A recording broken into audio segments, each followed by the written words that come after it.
अस्सलाम वालेकुम। आज जो हम 30 बोर के बारे में बात कर रहे हैं, टीटी रशियन मेड, उसकी A+ कॉपी है। आप देख सकते हैं, hammer, reloading, simply A+ copy है, इंटरचेंज पिस्टल है, 30 बोर, सेम फंक्शन वही है। अभी मैं इसको रिलोड करता हूँ, कुछ फायर करते हैं इस पर।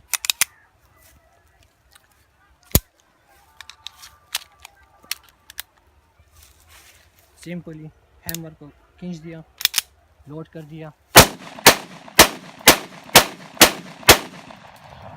रिलोड हो गए, रिमूव हो गया, दूसरा रिलोड कर दिया। ये जो पॉइंट है ना, इसको रिलोड हो गया दोबारा।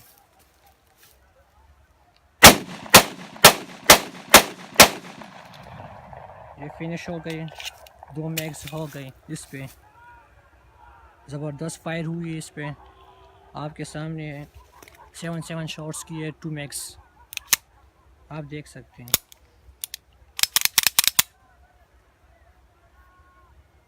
तो ये फर्स्ट पिस्टल थी हमारी, इंटरचेंज पिस्टल।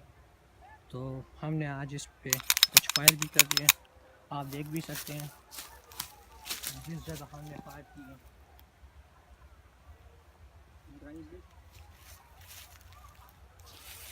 आप देख सकते हैं 1 शॉट जो हुआ है इधर, तो आपके सामने। तो आखिर में मैं ये कहना चाहूँगा कि आप हमारे चैनल को सब्सक्राइब करें, और जितना अगर कोई इन्फॉर्मेशन चाहते हो इस पिस्टल के बारे में तो कमेंट में लाजमी राय अपनी दें। शुक्रिया।